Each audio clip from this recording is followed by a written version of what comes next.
নমস্কার। আজকের রেসিপি হচ্ছে প্যানকেক, আর এটা দুর্দান্ত হয় খেতে, আর বানানো কিন্তু খুব সহজ। মাত্র দুটো ডিম দিয়ে তৈরি করব প্যানকেক, আর এটা বানাতেও খুব বেশি সময় লাগে না, প্রায় 10 মিনিটেই তৈরি হয়ে যাবে এই প্যানকেক। যারা কখনো বানাওনি তারাও কিন্তু বানিয়ে নিতে পারবে এই প্যানকেক। ছোট বড় অনেকেরই কিন্তু ভীষণ পছন্দের একটা খাবার এই প্যানকেক। বাচ্চাদের তো বিশেষ করে এই প্যানকেকটা ভীষণই ভালো লাগে। বিশেষ করে বাচ্চাদের টিফিনে যদি আমরা এই রকম প্যানকেক তৈরি করে দেই, তারা কিন্তু বারবার আবারও বায়না করবে এই প্যানকেক খাবার জন্য। তো এই প্যানকেকটা দেখো কতটা নরম তুলতুলে হয়েছে এই প্যানকেক।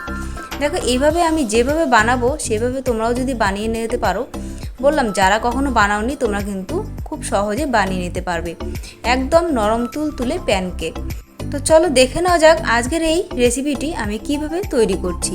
এখানে আমি মাত্র দুটো ডিম নিয়েছি, আর এবারে আমি দিয়ে দেবো 1 কাপের একটু কম পরিমাণে চিনি।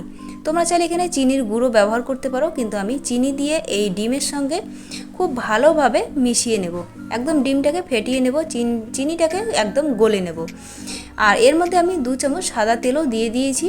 এভাবে দেখো খুব ভালোভাবে একদম গলিয়ে নিয়ে এর মধ্যে দিয়ে দিচ্ছি ওই কাপেরই 2 কাপ পরিমাণে ময়দাটাকে অবশ্যই দেওয়ার সময় চেলে দেবে। এবারে এখানে 2 কাপ ময়দা মানে আমার এখানে 200 গ্রাম পরিমাণে ময়দা দুটো ডিমের জন্য। আর দিয়ে দেবো 4 চামচ পরিমাণে সাদা তেল। দেখো আবারও 2 চামচ সাদা তেল দিয়ে দিলাম। দিয়ে দিচ্ছি 1 চামচ ছোট চামচের 1 চামচ বেকিং পাউডার, আর অল্প পরিমাণে দিয়ে দিচ্ছি খাবার সোডা।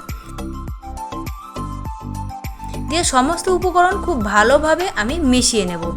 আর এর মধ্যেই দিয়ে দেবো আমি ওই কাপেরই আমি জল ফুটিয়ে রেখে দিয়েছিলাম, সেই ফুটানো জল দিয়ে দিয়েছি। তোমরা চাইলে এর মধ্যে দুধ ব্যবহার করতে পারো, লিকুইড দুধ।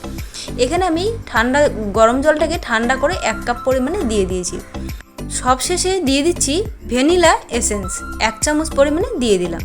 যাতে ডিম রয়েছে সেই জন্য আষ্টে গন্ধ না থাকে, সেই জন্য আমি দিয়ে দিচ্ছি। আর তোমাদের কাছে যদি ভ্যানিলা এসেন্স না থাকে তাহলে একটু এলাচ গুঁড়ো দিয়ে দিতে পারো। আবারও খুব ভালোভাবে মিশিয়ে নিয়েছি। এবারে একটা তাওয়ার মধ্যে তেল ব্রাশ করে নিয়েছি, আর এর মধ্যেই আমি 1 হাতা পরিমাণে আমি এরকম ব্যাটার দিয়ে দিচ্ছি। ঠিক এরকমই অসংখ্য ছিদ্রযুক্ত, দেখো অসংখ্য জালিযুক্ত এই প্যানকেকটা তৈরি হবে। আর এটা কিন্তু খেতে দুর্দান্ত হয়, ঠিক এরকমটাই তৈরি হবে। 1 পিঠ হয়ে গেলেই যখনই দেখবে জালিযুক্ত সম্পূর্ণ হয়ে গেছে, তখনই তোমরা প্যানকেকটাকে উল্টে দেবে। তা নাহলে বেশিক্ষণ রাখলে কিন্তু তলার দিকে নিচের দিকে পুড়ে যেতে পারে, আর এটা খেতে কিন্তু তখন ভালো লাগবে না। ঠিক এরকম অবস্থায় আমি একটু উল্টে পাল্টে নিয়ে নামিয়ে নেব। দেখো একটা হয়ে গেছে, আমি আর একটা তোমাদের সঙ্গে শেয়ার করছি। ঠিক এরকম অবস্থায় নামিয়ে নেব। দেখো আবারও আমি 1 হাতা পরিমাণে দিয়ে দিচ্ছি। এখানে চাইলে তোমরা 2-3টে করেও কিন্তু বানিয়ে নিতে পারো। এবারে দেখো আবারও অসংখ্য ছিদ্রযুক্ত যখন এরকমটা পুরোপুরি হয়ে যাবে, তখনই কিন্তু তোমরা এই প্যানকেকটাকে এই খুন্তির সাহায্যে উল্টে দেবে। ঠিক দেখো তখনই এরকমটাই কালার চলে এসছে।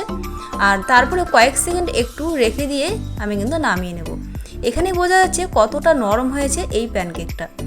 ব্যাস তৈরি হয়ে গেলো আমার প্যানকেক। ঠিক এভাবে আমি সমস্ত প্যানকেকগুলো তৈরি করে নিয়েছি। আশা করছি আজকের রেসিপিটি তোমাদের ভালো লাগবে। যদি ভালো লাগে একটা লাইক দিয়ে পাশে থাকার অনুরোধ রইল। তবে আজকের মতো এই পর্যন্তই। নমস্কার।